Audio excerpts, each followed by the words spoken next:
বুবু ঘুমাচ্ছে, সারা রাত ঘুমায়নি, এখন আর ডেকে তুলো না বুবুকে। উজান চোখের ইশারায় বলে পলাশকে নিয়ে বাহিরে আসলো। চেয়ারে বসিয়ে দিয়ে পলাশকে জিজ্ঞেস করলো, এসব সব কি করে হলো ছোট? আজকের বিকেলের পর থেকে ঘটে যাওয়া সব ঘটনা এক এক করে খুলে বলল পলাশ। সাথে সেদিনের সেই মর্মান্তিক ঘটনাগুলোরও কথা বলতে ভুল হলো না তার। পলাশ জানালো কি করে সেই হায়নাগুলো তাদের দোকানের উপর ঝাঁপিয়ে পড়েছিল, কি করে একটার পর একটা থাইকে গুঁড়ো করে পুরো কাচের বন্যা বইয়ে দিয়েছিল তারা, কি করে মুহূর্তেই এক রণক্ষেত্রে পরিণত হয়েছিল দোকানের চারপাশ, কি করে সেই পুলিশ লোক দুটো তাকে হ্যান্ডকাপ পরিয়ে তার ভাইজানকে থানায় পড়িয়ে তার ওপর অমানবিক নির্যাতন চালিয়ে গিয়েছিল। পলাশের কথায় নিজের চোখ দিয়ে অজান্তেই টপ টপে করে জল ঝরে পড়তে শুরু করলো উজানের। নাকের পানি, চোখের পানি, সাথে শরীরের ঘামে ভেজা পানি সব মিশে একেবারে যাচ্ছে, তাই অবস্থা হতে থাকলো তার। যদি পড়ে ছিঁড়ে আসলেও উজানের বুক পাঁজর। তাকে আর হিয়াকে ভালো রাখতে গিয়ে শিশিরের এই সুপ্ত যন্ত্রণা যেন উজানের পাঁজরের সব পরশুকাগুলোকে ভেঙে টুকরো টুকরো করে ফেলার জন্য যথেষ্ট ছিল। সাথে আজকের এই অনাকাঙ্ক্ষিত দুর্ঘটনা যেন সেই ভেঙে যাওয়া হাড়গুলোকে আরও পিষিয়ে দিয়ে অস্তিত্বহীন করে ছাড়ল। পলাশ উজানের চোখ দুটো মুছে দিয়ে বলল, ভাইজান, খুব কষ্ট হচ্ছিল উজান ভাই। আমি তোমাকে কত খুঁজছি ওই দিন, কিন্তু তুমি কই আসিলা? আজকে তোমার আসতে এত সময় লাগলো কেন? হিয়া বুবু পাগল হইয়া যাইতো জানো, আর একটু হইলে। কেন তুমি চলে যাও বারবার? কেন থাকো না আমাদের সাথে সব সময়? পলাশের হাত দুটো চেপে ধরে হালকা শব্দ করে কেঁদে উঠল উজান। এরকমটা তো হবার ছিল না, তাহলে কিসের তাগিদে কিসের ভুলে এরকম হলো? সব দেশ কি তার, না তার ভালোবাসার? কোনটা? ভোরের আলো ফুটে গেছে কিছুক্ষণ হলো। আকাশে সূর্যের লাল হাওয়া দেখা মিলছে। নাইট শিফটে ডিউটি করা সিস্টাররা প্রস্তুতি নিচ্ছে তাদের বাড়ি ফেরার জন্য। বাহিরে কোনো এক রিস্কার ক্রিং ক্রিং শব্দ শোনা যাচ্ছে। সাথে শোনা যাচ্ছে কোনো এক ঝাড়ুদারের রাস্তা ঝাড় দেবার শব্দ। জানালা দিয়ে আলো আসলেও তার তীব্রতা যেন খুবই কম। এদিকে এখনও হিয়া তার শিশির ভাইয়ের পা জড়িয়ে ঘুমিয়ে আছে বিভোর। গত দুদিনের ক্লান্তিতে মেয়েটা যেন পুরাই বিধ্বস্ত। সেও তো একটা বাচ্চা মানুষ, শরীর কত আর নিতে পারে তার? পলাশকে নিয়ে মসজিদ থেকে নামাজটুকু সেরে আবার ফিরে আসলো উজান। মোনাজাতে শুধু একটাই দোয়া চাইল, শিশিরের সুস্থতা। পলাশ উজানের হাতে একটা রিসিপ্ট ধরিয়ে বলল, ভাই, এটা হিয়া বাবু উঠলে দিও তো তার হাতে। আমি একটু বাড়ি থাইকা আসি। কাল থেকে আসি কিছু আহ, কাল থেকে আসি, খুব ঘুম পাইছে আমার। তুমি তো আসোই এখন, না যাইবা না তো আর কোথাও? উজান মাথা নাড়িয়ে বলল। হুম, আছি। তুই যা গিয়ে একটু বিশ্রাম করে আয়। উজান পলাশের হাত থেকে রিসিপ্টটা নিয়ে ভাবলো হয়তো কোনো মেডিসিনের রিসিপ্ট, কিন্তু না, এটা তো মনে হয় কোনো স্বর্ণের দোকানের। কিন্তু কেন? উজান পলাশের কাছে জানতে চাইলো এটা কিসের রিসিপ্ট। পলাশ জানালো এটা সেই স্বর্ণের দোকানের রিসিপ্ট যেখান থেকে সে তার মার সাথে গিয়ে হেয়ার চেনটা বিক্রি করে আসছে গতকাল। এতক্ষণ অবধি যাও বা সব সহ্য করে যাচ্ছিল উজান, কিন্তু পলাশের এই কথাটা কিছুতেই আর তার শরীর নিতে পারল না। ইয়ান এমন অবস্থা হয়েছিল কিনা তাকে নিজের গা থেকে সোনা বিক্রি করে? রাগ, ক্ষোভ, ঘেন্না সব এসে ঘিরে ধরল উজানকে। কিন্তু এই রাগ, এই ঘেন্না কার জন্য হচ্ছে? তার নিজের পরিবারের জন্য? না নিজের উপর, না নিজের, না সমাজের এই ধনী গরিব ভেদাভেদের রীতিনীতির ওপর। কোনটা? সত্য এক শ্বাস ছুড়ে কেবিনে আসলো উজান। ধীর শব্দে শিশিরের ফাইলটা নিয়ে বসে পড়ল পাশের বেডে। সেগুলোর মনোযোগ সহকারে পর্যবেক্ষণ করার এক মুহূর্তে ঘুমটা ভেঙে আসলো হিয়ার। ঘুম ভাঙা চোখে শরীরের ভারটা কোনো মতে এক হাতের উপর দিয়ে উঠে বসলো হিয়া। একপাশে বাঁকা হয়ে শুয়ে থাকতে গিয়ে ঘাটটা লেগে আছে ভীষণ। সেটাতে একটু হাত বুলিয়ে নিয়ে মাথার চুলগুলো খোপা করে নেবে সেই মুহূর্তেই ফাইল থেকে হিয়ার দিকে চোখ পড়ল ওজানের। ফাইলটা দ্রুত বেডে রেখে হিয়া, বলেই অস্ফুটে একটা ডাক দিতে চমকে উঠে পেছনে তাকালো হিয়া। উজান এখানে? খোপা করা চুলগুলো ছেড়ে দিয়ে করুণ এক মায়াবী চাহনিতে উজানের দিকে এগিয়ে আসলো হিয়া। চোখ ভিজে আসলো নিমেষে। কেন আসতে এত দেরি করলো উজান? কেন এলো না তখন, যখন হিয়ার তাকে খুব প্রয়োজন ছিল? অভিমান, অভিযোগ, রাগ, ব্যাকুলতা, একটু ভরসার হাত পাবার আশা সব মিলিয়ে কান্নায় ভেঙে পড়ল হিয়া। জাপড়ে এসে জড়িয়ে ধরল উজানকে। মনে হচ্ছে কান্না করেই হিয়া বুঝিয়ে দিতে থাকলো তার অব্যক্ত মনের এই অসহ্য ব্যথাগুলো। হিয়ার তালে তাল মিলিয়ে কান্না নামক বৃষ্টিতে নিজেকেও ভিজিয়ে ফেলল উজান। হিয়াকে সর্বশক্তি দিয়ে জড়িয়ে ধরে অভয় দিয়ে বলল, আমি আছি তো এখন। আর কিসের ভয় তোমার হিয়া? আরো জোরে কাঁদতে শুরু করলো হিয়া। উজানের শার্টের কলার চেপে ধরে রাগ করতে করতে হিয়া বলল, ভাইয়ার এখনো জ্ঞান ফিরছে না উজান। ভাইয়া কি উঠবে না? বলো না তুমি। তুমি তো একজন উঠবি ডাক্তার। তুমি একটু দেখে দাও না গো আমার ভাইয়াটাকে। ভাইয়াকে বলো না আমাকে একটু চোখ খুলে দেখতে। বলো না যে আমি কালকে থেকে যে না খেয়ে আছি, ভাইয়া আমাকে খাওয়াই দেবে না। বলো না তুমি। আমার খুব কষ্ট হচ্ছে উজান। মনে হচ্ছে আমি হারিয়ে ফেললাম ভাইয়াকে। নিজেকে আজ খুব অসহায় লাগছে আমার। উজান অশান্ত হিয়াকে বুকের ভেতর লুকিয়ে নিয়ে হিয়ার মাথায় চুমু দিতে দিতে বলল, উঠবে শিশির হিয়া, আমি সব রিপোর্ট দেখলাম, কিছু হয়নি শিশিরের। এখন ঘুমাচ্ছে তো, ঘুমটা ভেঙে আসলেই উঠে যাবে, দেখো। কালকে থেকেই তো ভাইয়া ঘুমোচ্ছে উজান। আর কত ঘুমায় সে? এদিকে যে দোকানটা একলা পড়ে আছে, ভাইয়া যাবে না দোকানে? ভাইয়া না গেলে কে দেখবে সব হিসাব? পলাশ কি আর পারবে বলো ভাইয়া ছাড়া সব করতে? কান্নায় জর্জরিত হিয়াকে সব দিয়ে আগলে রাখতে চেষ্টা করতে থাকলো উজান। শিশিরের জন্য তারও তো ভয় হচ্ছে, তারও তো চিন্তা হচ্ছে, তারও তো খুব ইচ্ছে হচ্ছে শিশির উঠুক আর সে তার এই বন্ধুকে ইচ্ছে মতো পানিশমেন্ট দিক। কিন্তু এদিকে সে নিজে কাঁদবে না তার অশান্ত হিয়াকে শান্ত করবে? উজানের বুকে সব কষ্ট উজাড় করে দিতেই একটা সময় হিয়ার হুঁশ ফিরল। এ কাকে জড়িয়ে সে নিজের কষ্টগুলো জাহির করছে। মনে পড়ল কালকে সারাদিনের সহ্য করা সব মুহূর্ত, সাথে উজানের মায়ের হাত জোর করা মিনতি, আর শিশিরের ওপর বয়ে যাওয়া কিছু নির্মম ঘটনা, যেগুলো নিমিষে হিয়াকে উজানের বুক থেকে আলাদা করে দিল। ঘটনার রেশ বুঝতে পারল না উজান। হঠাৎ কাঁদতে কাঁদতে কি হলো হিয়ার? হিয়া চোখ মুখ মুছে নিজেকে স্বাভাবিক করে কিছু একটা বলতে যাবে, সেই মুহূর্তে জ্ঞান ফিরতে শুরু করলো শিশিরের। শিশিরের নড়াচড়া খেয়াল করতে হিয়াকে পাশ কাটিয়ে শিশিরের দিকে ঝুঁকে আসলো উজান। নিজেকে শান্ত করে হিয়াও এসে দাঁড়ালো উজানের পাশে। আস্তে ধীরে চোখ খুলে উজান হিয়ার দিকে দৃষ্টি পড়তেই মুচকি হাসলো শিশির। এদিকে ভাইয়ের মুখের এই হাসিতে হিয়ার নিজে হাসবে না কাঁদবে বুঝতে পারল না।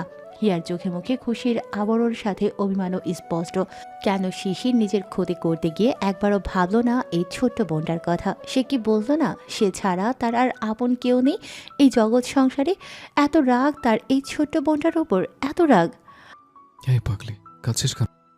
তুই কি, হ্যাঁ শিশির, এত কিছু ঘটে গেল, একটা বার আমাদের জানানোর প্রয়োজন বোধ মনে আসলো না তোর? জানাসনি সেটাও মানলাম, কিন্তু নিজের ক্ষতি করার আগে একটা বার এই বোনটার কথা মনে আসলো না তোর? তুই একটা বার এটা ভাবলি না যে তুই না থাকলে আমি হিয়া কোথায় যাব? কে আগলে রাখবে তখন আমাকে? কেন? ওজান আছে না? ওজান তোকে আগলে রাখবে। রেগে গিয়ে হিয়া বলল, না, আমার কেউ নাই। না তুই ছাড়া কখনো আমার কেউ আপন ছিল, না এখন আছে। হিয়ার কথায় কপাল কুঁচকে হিয়ার দিকে তাকিয়ে উঠল উজান। কেন হিয়া এরকম কথা বলছে? উজান কি তার আপন না? আরে আশ্চর্য তো, তুমি কি এখন কান্না করবে নাকি ওজান? উজান চোখ মুছে নিয়ে শিশিরের হাতটা নিয়ে পালস চেক করতে শুরু করলো। দেখে যা বুঝলো নর্মাল আছে সব। শিশির একটু স্বাভাবিকভাবে উঠে বসতে নিতেই উজান একটা সিস্টারকে বলে ইমিডিয়েট শিশিরকে অ্যাপয়েন্টমেন্ট করা ডক্টরকে ডেকে আনতে বলল। কিছু সময় বাদে ডক্টর এসে শিশিরকে দেখলো, বলল এখন সব কিছু নর্মাল আছে, আর 2-4 দিন অবজারভেশনে রাখার পর তারা শিশিরকে ডিসচার্জ করে দেবে। তবে এখনই যেন কোনো ভারী কাজ বা কিছুর প্রেশার নিতে না হয় তাকে। পারলে পুরো 1 মাস বেড রেস্টে থাকতে দিন ওনাকে। ওজন ডক্টরের থেকে সব বুঝিয়ে নিতে তাকে বিদায় দিয়ে আবার এসে শিশিরের মাথার কাছে বসলো। শিশিরের হাত জোড়া মুঠো করে ধরে নিয়ে বলল, আমাকে ক্ষমা করে দিস। আমি রোদকে রোদের সাথে কথা হয়েছে এর মধ্যে তোর? আর আমি জানি রোদ নিজের ইচ্ছেতে বিয়েটা করেনি, তোর ফ্যামিলি ওকে ফোর্স করে ভয় দেখিয়ে বিয়েটা করতে বাধ্য করেছে। তা নয় তো কি, ওরা পারে না, এরকম কোনো কাজ নেই শিশির। রোদের সাথে এখন অবধি কোনো কথা হয়নি আমার, ওর সব কন্ট্যাক্ট নাম্বার বন্ধ। আমি দেখি কি করতে পারি এদিকে। একটু দেখ, জানি হয়তো এখন আর কিছু সম্ভব না, তবুও আমি তার সাথে একটা বার কথা বলতে চাই, তাকে দেখতে চাই, শুনতে চাই তার কথা। কেন সে? হঠাৎই দুজনের কথার মাঝে হিয়া এসে দাঁড়িয়ে গম্ভীর কণ্ঠে বলল, তুই এত কেন কথা বলছিস ভাই? ডাক্তার তো তোকে রেস্ট করতে বললো। তাহলে কিসের এত কথা তোর এখন? কপালে ভাঁজ এঁটে শিশির বলল, আমি ওজানের সাথে কিছু জরুরি বিষয়ে কথা বলছি বুড়ি। কি জরুরি বিষয় বল আমাকে। এটা যে রোদ আপু কোথায় আছে, কত সুখে সংসার করছে এসব? কেন এখনো বুঝতে চাইছিস না? কেন এখনো বুঝতে চাইছিস না? রোদ আপু আর কখনো তোর হবে না। রোদ আপুদের সাথে আমরা কোনোভাবেই যাই না। রোদ আপু বিয়ে করে অনেক ভালো আছে। তাহলে কি দরকার তাকে নিয়ে ভাবতে গিয়ে নিজের জীবনটা বিষ বানানোর? বোঝা আমাকে। তুই তো রেগে কেন যাচ্ছিস হিয়া? আমি তোর রোদ আপুর খোঁজ করবো না, এটা কোনো কথা বললি তুই? হ্যাঁ বললাম। কি হবে তার খোঁজ নিয়ে? সে তো দিব্যি বিয়ে করে স্বামী সংসার নিয়ে সুখে আছে। কিন্তু তুই, তোর যে আজ এই অবস্থা, সে কোথায় এখন? খুব নাকি ভালোবাসতো তোকে? এই তার ভালোবাসা নমুনা? হিয়ার কথাগুলো শুনে সবচাইতে অবাক হলো উজান। হিয়া কবে থেকে রোদেলাকে এত ভুল বুঝতে শুরু করলো? আশ্চর্য। উজান উঠিয়ে বিস্ময়ের সুর টেনে বলল, এসব তুমি কি বলছো হিয়া? রোদ কেন? প্লিজ উজান, তোর বোন সম্পর্কে আমি অন্তত এই মুহূর্তে আর কোনো কথা শুনতে চাই না। আর তুই এখানে কি আর তুমি এখানে কি করছো? তোমার বাড়ি নেই? সকাল সকাল এখানে কি চাই তোমার? দেখো, ডাক্তার তো বলে গেল না ভাইয়ার এখন রেস্ট দরকার। তাহলে একটু তাকে একা ছাড়ো না। অনেক তো সাফার করালে আমার ভাইয়াটাকে। এবার একটু দয়া করো। এভাবে কিভাবে তুমি আমার সাথে কথা বলছো হিয়া? তোমার আমার উপর রাগ হয়েছে, অভিমান জমেছে, বলো সেটা আমাকে। রাগ? কিসের রাগ? তোমার উপর খামোখা কোনো রাগ কেন করতে যাব আমি? আমি শুধু বলছি আমার ভাইয়া অসুস্থ। ওখানে থেকে আর কোনো তাকে বিরক্ত করো না তুমি। তাকে একটু স্বাভাবিকভাবে সুস্থ হতে দাও। তাই কি তুমি চাইছো যে আমি এখানে না থাকি, এখান থেকে চলে যাই? হ্যাঁ চাইছি। যেটাই সবার ভালো হয় আমি সেটাই চাইছি। এদিকে হিয়ার এরকম ব্যবহারে শিশির রেগে গিয়ে উঠে বসে হিয়াকে একটা ঝাড়ি দিয়ে বসলো। এসব কি ধরনের কথা হিয়া? এক্ষুনি সরি বলে জানকে বল সরি। বেয়াদুর একটা সীমা থাকে। কার সাথে এইভাবে কথা বলছিস তুই? যার সাথেই বলি, তুই এখন আর আমাকে কিছু শেখাতে আসবি না ভাই। আমি এখন আর ছোট নেই যে তুই যেভাবে বলবি আমাকে সেভাবে চলতে হবে।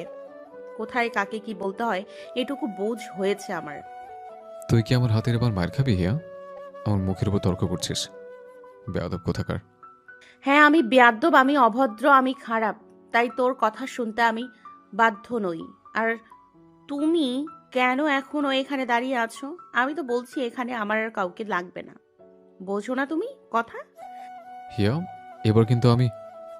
শিশির উঠে কিছু বলতে যাবে, কিন্তু উজান হাতের ইশারায় শিশিরকে থামিয়ে দিয়ে বলল, তুই শুয়ে থাক, আমি বাইরে আছি। শিশির না বললেও উজান চোখের ইশারায় বোঝালো হিয়াকে শান্ত হতে দে, পরে এসে কথা বলবো এখন ওর সাথে। তাই করলো শিশির। উজানের কথা মানতে বাধ্য হয়ে চুপ থাকতে হলো তাকে। 2 সপ্তাহ পর 5 দিনের মাথায় ক্লিনিক থেকে শিশিরকে ডিসচার্জ করে বাড়িতে নিয়ে আসা হয়। এখন সে অনেকটা সুস্থ, অনেকটাই স্বাভাবিকভাবে চলাচলের জন্য তৈরি। কিন্তু হিয়া শিশিরকে আগের মতো চলাচলের পারমিশন এখন অবধি দেয়নি। যখন ডক্টর বলেছে 1 মাসের বেড রেস্ট, তো তাকে 1 মাসেরই বেড রেস্ট থাকতে হবে। বোনের করা হুকুমের কাছে হার মানতে হলো শিশিরকে। এদিকে বাড়িতে আসছি থেকে ভাইয়ার জন্য যা পারছে তাই করছে হিয়া। খাবার মুখে তুলে দেয়া থেকে শুরু করে খাওয়ার পানিটাও অবধি সে খাইয়ে দিচ্ছে তার ভাইকে।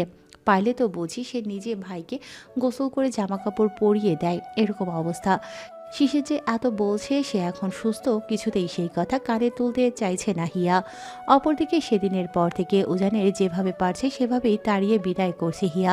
তার রাগ উজানের ওপর না, তার রাগ তো নিজের ওপর, নিজের বোকামির ওপর। তার রাগ উজানের মায়ের ওপর, তার রাগ রোদের ওপর, তার রাগ তার এই অনাথ হবার ওপর। চুপচাপ পুরো জুসটা শেষ করবি, নয়তো আমি কিন্তু। একটু আগে এক গাদা ফল খেয়ে গেলে, এখন আবার কিসের জুস? তোমার সামনে থেকে যাবি হিয়া? শিশির রাগ করবে তার আগে হিয়া বড় বড় রাগি রাগি চোখে শিশিরের দিকে তাকিয়ে উঠল। বেচারা শিশির বোনের ভয়ে বাধ্য হলো জুসটা পুরো গিলতে। ভাই একটা কথা বলি।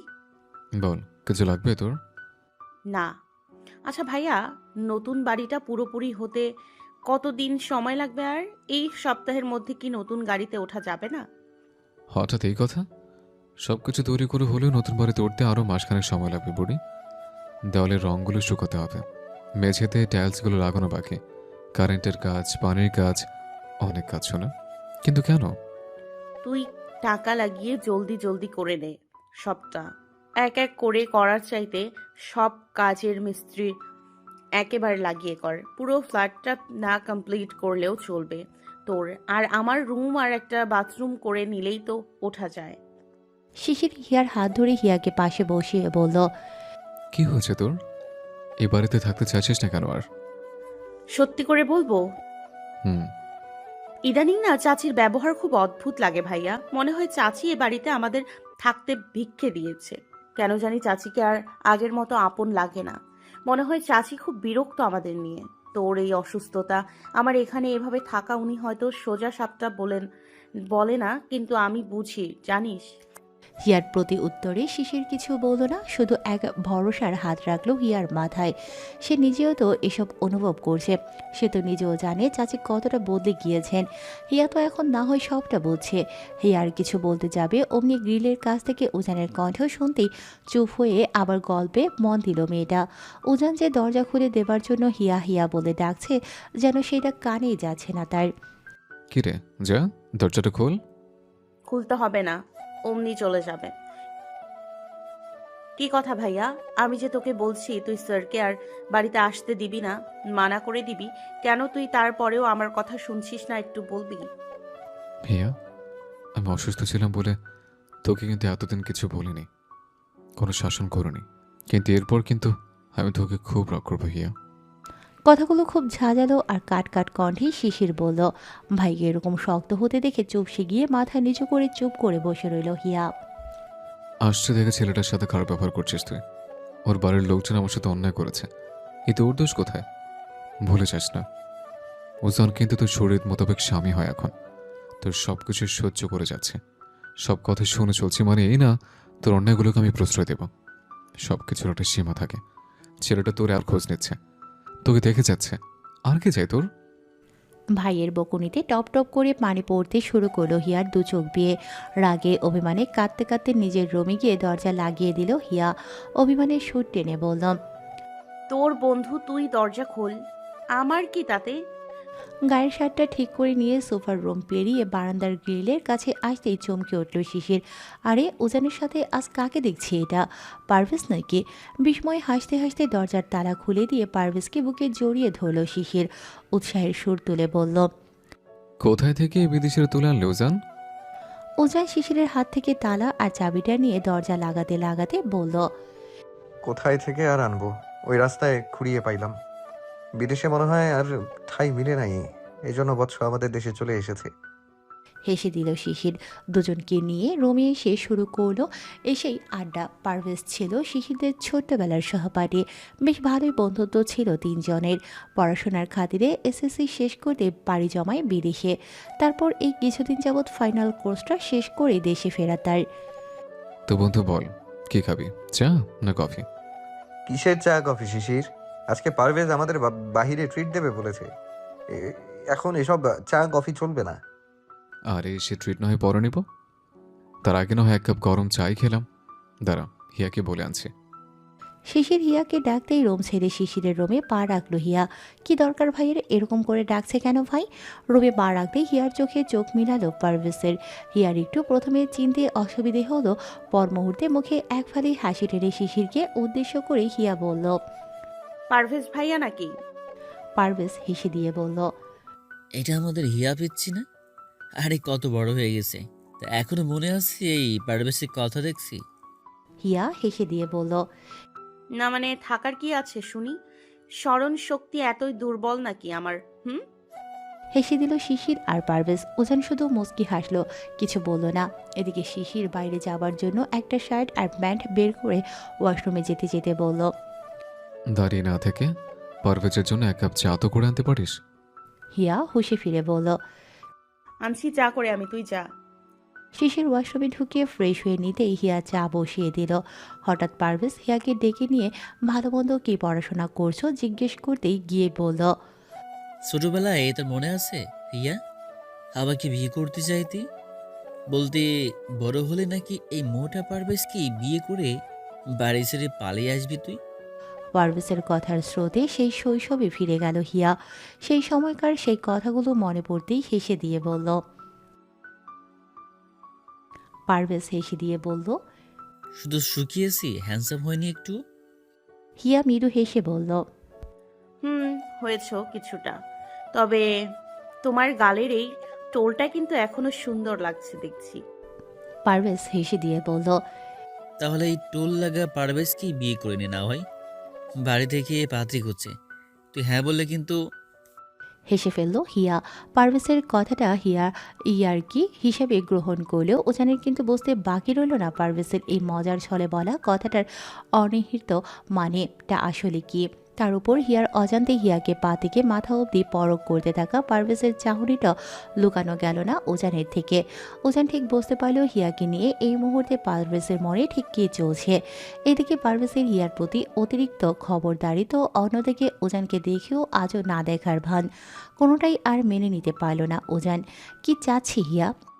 এতদিন শিশির অসুস্থ বলে একটা কিচ্ছু বলেনি সে, কিন্তু এখন সব সহ্যের সীমা পেরিয়ে আসছে যেন তার। বিয়েটা কি হিয়ার কাছে ছেলে খেলা মনে হচ্ছে নাকি? মানছি হিয়ার রাগ করাটা স্বাভাবিক, তাই বলে এভাবে দূরে থাকাটাও নিশ্চয়ই সব কিছুর সমাধান না। রাগে উঠে আসলো উজান পারভেজকে বলল, তুই শিশিরের সাথে কথা বল, আমি আসছি একটু। বাহিরে যাবার কথা বলে হিয়ার রুমে এসে চেপে দেওয়া দরজাটা একটানে খুলে ভেতরে এসে আবার ধাম করে দরজাটা লাগিয়ে দিল উজান। হিয়া তখন রুমে তার জামাটা চেঞ্জ করে অন্য একটা জামা পরছিল। হঠাৎই উজানকে আসতে দেখে ভয় পেয়ে উঠল মেয়েটা। তড়িঘড়ি করে ওনাটা গায়ে দিয়ে ভয়ের শ্বাস টানতে গিয়েই খেয়াল করলো অন্য কেউ না, বরং উজান তার রুমে এসে এভাবে দরজা লাগাচ্ছে। একটা স্বস্তির শ্বাস টেনে অর্ধেক পরা জামাটা পুরো পরে নিয়ে যেই গায়ে ওনাটা জড়াতে যাবে অমনি উজান এসে তার শরীরে সর্বশক্তি দিয়ে চেপে ধরল হিয়াকে। চোখে তো আগুনের লাভার চাইতেও রাগের আগুন জ্বলজ্বল করছে তার। সাথে হিয়ার বাহুজোড়া এমন করে চেপে ধরে আছে যেন এই বুঝে সেখানের হাড্ডিগুলো ভেঙে গুঁড়ো হয়ে ঝুরঝুর করে পড়তে শুরু করে দিয়েছে হিয়ার। সব কিছুর একটা সহ্য সীমা থাকে হিয়া।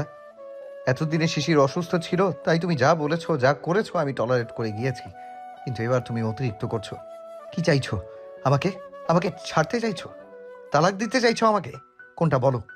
নাকি কোনো বেটার অপশন আসছে? কোনটা হিয়া? হিয়া শান্ত হয়ে স্থির চিত্তে তার বাহুতে জড়িয়ে রাখা উজানের হাত দুটো আলতো করে ধরে নিয়ে বলল, আমি শুধু এতটুকু চাইছি উজান, যে তুমি তোমার ক্যারিয়ারটা গুছিয়ে নাও। সামনের মান্থ থেকে তোমার ফাইনাল, তুমি আপাতত সেটাকে ফোকাস করো।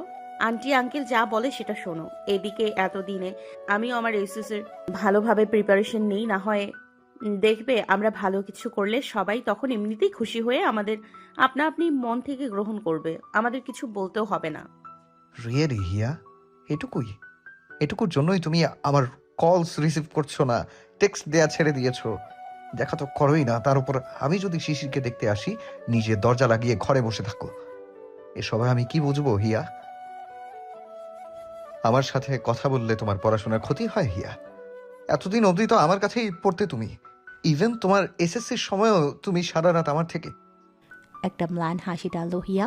উজানের থেকে নিজেকে ছাড়িয়ে গায়ের ওড়নাটা ঠিক করে পরে নিতে নিতে স্বাভাবিক উত্তর করে বলল, সেই সময়টার সাথে সময়টার আকাশ জমিন ফারাক আছে উজান। সে সময় তুমি শুধু আমার টিচার ছিলে, আমাকে সেভাবেই গাইড করে পড়িয়েছো। আর এখন তো হিয়াকে নিজের দিকে আবার ঘুরিয়ে নিয়ে উজান বলল, এখন কি হিয়া? দেখো আমি মানছি তোমার রাগ করা অভিমান করা সবটাই জায়েজ। আমার ফ্যামিলি যা করেছে সবটা অন্যায়। আমি তো তাদের সাপোর্টে কথা বলছি না একবারও। আমি তো জানি তারা অনেক ক্ষতি করেছে তোমাদের, কিন্তু এতে আমার দোষ কি হিয়া? তুমি তো নিজে সাক্ষী যে আমি সেই সময় তোমার সাথে। উজান, আমি তোমার মনের অবস্থা বুঝছি, কিন্তু আমি চাই তোমার একটা ভালো রেজাল্ট, তোমার একটা ভালো ক্যারিয়ার, সাথে আমারও একটা ভালো কোথাও অ্যাডমিশন। আর আমার মনে হয় এসব করতে আমাদের একটু স্পেস দরকার, একটু সময় দরকার। না উজান, তুমি তো আমার চাইতে বয়সে জ্ঞানে বুদ্ধিতে অনেক বড়, বলো একটু এই বিষয়গুলো স্বাভাবিক ওয়েতে ভেবে দেখো। উজান একটা তপ্ত শ্বাস টেনে দু হাতে হিয়ার গাল জড়িয়ে নিয়ে বলল, সময় চাই, ঠিক আছে, তোমার মন যা চায় তাই হোক, কিন্তু কথা দাও কখনো তালাকের কথা বা ছাড়াছাড়ি এসব কিছুর কথা মাথায় আনবা না তুমি। নিজেকে উজানের মুঠো থেকে ছাড়িয়ে মৃদু এক ম্লান হাসি টেনে নিজের ব্যাগটা কাঁধে ঝুলিয়ে নিল হিয়া। আয়নায় নিজেকে একবার দেখে নিয়ে বের হতে হতে বলল, লতাকে নিয়ে ফটোকপির দোকানে যাচ্ছি উজান। কোচিং এর নোটসগুলো কপি করে কালেক্ট করা বাকি, এসে কথা বলবো। হিয়ার কথায় কেমন যেন এক বিচ্ছেদের সুর খুঁজে পেল উজান। কেন হিয়া কি চাইলে উজানের হাত দুটো জড়িয়ে ধরে বলতে পারতো না? না উজান, কখনো তোমাকে তালাক দেবার কথা আমি মনে আনতে পারি কি? কিন্তু কোথায়, হিয়া তো হ্যাঁ না কিছু উত্তর করল না। তার মানে কি হিয়া চায় না সম্পর্কটা কন্টিনিউ হোক? সেদিন হিয়ার এসে কথা বলবো কথাটার অপেক্ষায় পুরো রাত নির্ঘুম পার করে দিয়েছিল উজান, কিন্তু হিয়া কোনো উত্তর দেয়নি। শুধু সে রাত না, এরপর থেকে প্রায় প্রত্যেকটা রাতই হিয়ার অপেক্ষায় উজানের নির্ঘুম রাত কেটে গেছে। হিয়ার একটাই কথা ছিল, উজানের ফাইনাল আর তার অ্যাডমিশন, শিশিরের একটা জব, আর সেই সবের জন্য একটু সময় শত কষ্ট চাপা সত্ত্বেও উজান তাই আর হিয়াকে জোর করেনি কোনো কিছুর জন্য। দেখ না হিয়া, পরীক্ষা কতদিনই বা আর লাগবে সময়, কিন্তু উজান বুঝতে পারেনি সম্পর্কের চির ধরতে গেলে বেশি সময় না, শুধু অভিমান আর অভিযোগের ধারালো ফলাগুলো থাকলেই যথেষ্ট হয়, যেগুলো যে কোনো মুহূর্তে জখম করে দিতে পারে যে কোনো সম্পর্ককে। এলাকার এক বন্ধুর বিয়ের অনুষ্ঠানে খাবার টেবিলের পাশাপাশি বসে আছে শিশির আর ওজান। হিয়া এসেছে ও বলা চলে শিশির তাকে জোর করে নিয়ে এসেছে। শরীর ভালো ছিল না হিয়ার, সকালে একবার বমি করেছিল হঠাৎ, কিন্তু পাত্তা দেয়নি বিষয়টা। এদিকে আসবে না বলে আসলো, এখন আবার দেখো কি করছে। শিশির ডাকছে পাশে বসার জন্য, কিন্তু মেয়েকে দেখো কলেজের কেক বান্ধবী পেয়েছে, তার সাথে গল্প দিয়ে যাচ্ছে তখন থেকে। তোকে তো আপসেট লাগছে কেন Ujan? Is everything all right? মুখটা এমন ফ্যাকাশে লাগছে কেন? সকাল থেকে কিছু খাসনি? আপসেট না, এমনি ভালো লাগছে না কিছু। বাবা সব হাত খরচ বন্ধ করে রাখছে শিশির। আমার জমানো যা ছিল সেই খুচরো কটা টাকা দিয়ে কদিন তো চালিয়ে নিলাম।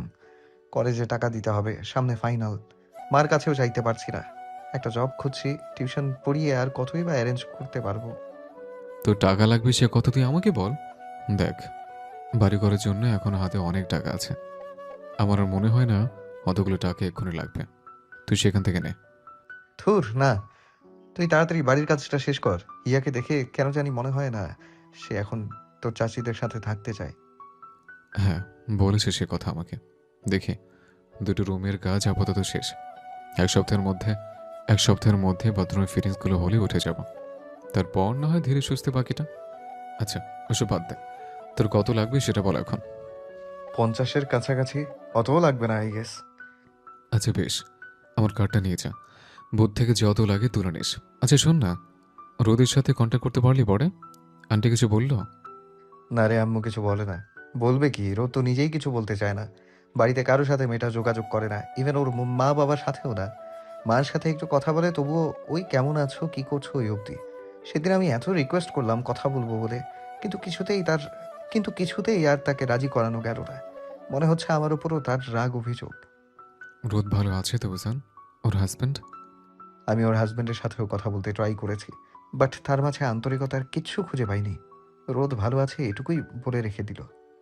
ওদের অ্যাড্রেস বা কোথায় থাকে এসব কিছু? আমি জানি না। চাচি আর চাচ্চুকে আস্ক করেছিলাম, কিন্তু তারা তো জানিস। এদিকে রোদ।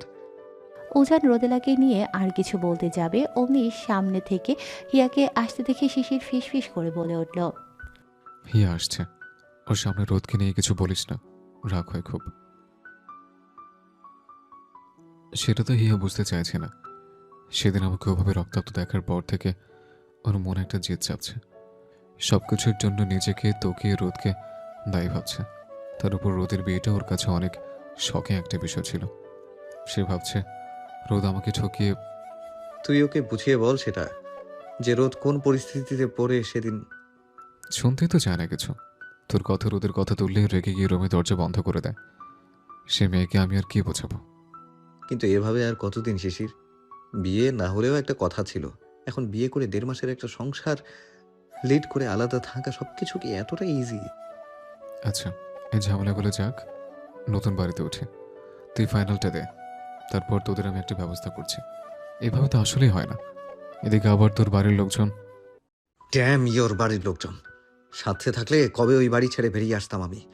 নেহাত তোর মতো জায়গা বা সেভিংস নেই, নয়তো একটা টিন দিয়ে হলেও আলাদা বাড়ি বানিয়ে হিয়াকে নিয়ে থাকতাম। চাই না এরকম পরিবার আমার। ধ্যাত, তা বললে হয়? আন্টির কথা একটু ভাব, ওনার কি দোষ এতে? আর কিছু বলতে পারল না কেউই। হিয়া এসে শিশিরের পাশে বসতে যেতেই পারভেজ তার পরিবার সহ হিয়ার দিকে এক এক করে বসে নিতেই বাঁকা চোখে তাকিয়ে ওঠে ওজান। পারভেজ তার বাড়ির সবার সাথে শিশির, ওজান সহ হিয়ার পরিচয় করিয়ে দিতেই খাবার এসে টেবিলে দিয়ে যায়। বেশ গল্পগুজব করেই খাবার টেবিলটা জমে ওঠে। এদিকে পারভেজের আজও হিয়ার প্রতি অতিরিক্ত খবরদারি সহ্য হয়ে উঠতে চাইল না উজানের। হিয়া বুঝতে পারছে উজান ক্ষেপে উঠছে, কিন্তু এখন এই পারভেজের থেকে পেছনই বা ছোটার কি করে মেয়েটা। উফ কি জ্বালা! হঠাৎই খাবার মাঝে হিয়ার বিষম উঠলে ব্যতিব্যস্ত হয়ে ওঠে পারভেজ। হিয়ার মাথা চাপড়ে দিয়ে পানির গ্লাস এগিয়ে দিতেই আটকে ওঠে হিয়া। পারভেজ ভাইয়া মাথায় হাত রাখছে কেন মাবুদ? উজান তো আজ আমাকে আস্ত চিবিয়ে চিবিয়ে খাবে। হিয়ার বিষম না কমলেও হিয়া মুখে ভাতের লোকমা ঢুকিয়ে বলে, আমি ঠিক আছি, প্লিজ আর এরকম করবেন না। পারভেজ মৃদু হেসে সরি বলে বলল, কষ্ট হচ্ছিল তোমার জন্য, তাই শিশিরের ওদিকে গ্লাস ছিল না তোমাকে দেবার জন্য। হিয়া মুখে একটা অল্প হাসি ঝুলিয়ে ব্যাপারটা ওখানেই স্টপ করতেই নিজের ভাতের থালাটা সামনে চটকে দিয়ে উঠে দাঁড়ালো উজান। পারলে বুঝি খুন করে ফেলে পারভেজকে, সে সাথে হিয়াকেও। ভয় বুক শুকিয়ে আসলো হিয়ার। যতই রাগ ঢাক যা জলে চলুক, কিন্তু উজান যা পজিটিভ হিয়াকে নিয়ে, ভাবতে গায়ে কাটা দিল হিয়ার। নিজেকে যতটা পারা যায় সংযত করে ওখান থেকে বেরিয়ে আসলো উজান। শিশির দুবার ডেকেও থেমে গেল, জানে উজানের রাগ। হিয়ার দিকে হাত বাড়িয়েছে অন্য কেউ। বিয়েবাড়ি না হলে নির্ঘাত আজকে এখানে একটা হুলস্থুল কাণ্ড বেঁধে যেত। হিয়ার ভয়ার্ত মুখটার দিকে তাকাতেই হালকা করে হেসে ফেলল শিশির। রাগ উঠল হিয়ার, চোখ পাকিয়ে বলল, তাড়াতাড়ি খা, দেরি করলে এবার সত্যি সত্যি তুলে আছাড় মারবে আমাকে, আর তার সাথে ফ্রি ফ্রি তোকেও। সকাল তখন ৮টার কাছাকাছি। ক্যান্ট রোডের রাস্তা দিয়ে আর মনে হাঁটছে হিয়া। আর এক মাসও নেই বোর্ড পরীক্ষার, আর তার কিনা এখনও রেজিস্ট্রেশন কার্ড সহ অ্যাডমিট কার্ড তোলা বাকি। উফ, ঢাকা গিয়ে সুখে সংসারটা না করলে আজ আর সকাল সকাল এই কলেজের দিকে ছুটতে হতো না আর তাকে। ভাগ্যিস বেলাল স্যারটা ভালো ছিল, নয়তো সময় মতো কার্ড তুলতে না আসায় তো রতন স্যার একবারে চিবিয়ে খেত। হঠাৎই হাঁটতে গিয়ে পেছন থেকে হিয়ার উচ্চস্বরে ডাক পড়তেই পেছন ফিরে তাকালো হিয়া। আরে পারভেজ ভাইয়া যে এত সকালে এই মেডিকেলের রোডে! ভাইয়া এই সাত সকালে, তাও আবার এখানে? সকালে মর্নিং ওয়াকে বেরিয়েছিলাম, তারপর হাঁটতে হাঁটতে তোমাদের রাসেল ভাইয়ের সাথে দেখা। তারপর উনি জোর করে এক হোটেলে নিয়ে গিয়ে নাস্তা করালেন। উনার এক রিলেটিভ অ্যাডমিট ছিল, ওনাকে দেখতে গিয়েছিলাম সাথে। দেন তো এখন তোমার সামনেই। ও আচ্ছা, রাসেল ভাইয়াও তো বাইরে ছিলেন, তবে আপনি আসার আগে উনি অবশ্য দেশে ফিরেছেন। হুম, তাই নিয়ে গল্প করলাম। তা তুমি এই সকালে কোথায় যাচ্ছ? কোনো দরকার? না, আসলে কলেজ থেকে এখনো রেস্ট্রিকশন অ্যাডমিট কার্ড তোলা হয়নি, সেগুলো নিতেই স্যার 8টা 9টার দিকে আসতে বলেছিলেন, তাই কলেজে গিয়ে কাগজপত্র তুলে। ও, সব কাগজপত্র ঠিকঠাক তুলে নেওয়া হলো তো নাকি? হুম। তা এখন কি বাড়িতে ফিরবে না অন্য কোথাও? না, আসলে মোহিনীরা আমার অপেক্ষায় ব্যাংক মোড়ের দিকে আছে, একটু ওদের সাথে মিট করে তারপর বাড়িতে ফিরবো। এরপর তো পরীক্ষা শুরু, দেখা হয় কি না হয়। কোচিং তো বন্ধ দিয়েছে। ও, তা হেঁটে যাবে নাকি এত দূর রাস্তা? না, সামনে রাস্তায় উঠে অটো নিব। আচ্ছা বেশ, চলো। এতটুকু রাস্তা না হয় একসাথে হাঁটি। ওকে, আসুন। পারভেজের ইন্টেনশন অন্য কিছু থাকলেও হিয়ার দু চোখ শুধু উজানকেই খুঁজছে যেন। এই তো সামনে মেডিকেল। উজানকে ক্লাস করতে আসেনি আজ, নাকি ফাইনাল বলে কোনো ক্লাস নেই বা কোনো ডিউটি? রোজ তো কাক ভোর হতে না হতেই বেরিয়ে পড়ে, আজ কি তবে? হঠাৎই গল্প করে হাঁটতে গিয়ে আজও হিয়ার মাথাটা চক্কর দিয়ে ওঠে। পারভেজ তড়িঘড়ি করে হিয়াকে রাস্তার পাশের এক ফুচকার স্টলে নিয়ে গিয়ে বসিয়ে দিয়ে একটা পানির বোতল এগিয়ে দিতেই রাস্তার একধারে কিছুটা বমি করে ভাসিয়ে দেয় হিয়া। পারভেজ অসুস্থ হিয়াকে অনেকটা সারিয়ে তুলে নিয়ে হিয়াকে শান্ত করে একটা চেয়ারে বসিয়ে দিতেই হিয়ার মাথায় হাত রাখতেই অনেকটা ইতস্তত হয়ে পড়ে হিয়া। আজও পারভেজ ভাইয়া মাথায় হাত দিচ্ছে। ইস, উজান দেখলে নির্ঘাত আজ সত্যি সত্যি তুলে আছাড় দিত। এক মুহূর্তে ঠিক করা উচিত বুঝতে না পেরে উঠে দাঁড়িয়ে পানির বোতল থেকে পানি নিয়ে মুখে ঝাপড়া দিতে থাকে মেয়েটা। ওনা দিয়ে মুখ মুছতে শুরু করে স্বাভাবিক হয়ে হিয়া বলতে শুরু করে, আপনি এত চিন্তিত হবেন না ভাইয়া, আমি ঠিক আছি। আসলে কালকে রাত থেকেই গ্যাস্ট্রিকের সমস্যা করছে, তার উপর সকালে না খেয়ে বাড়িতে এসেছি, তাই জন্য। তাই জন্য মানে? তুমি সকালে না খেয়ে এই রোদে কলেজ করতে আসছো কেন হিয়া?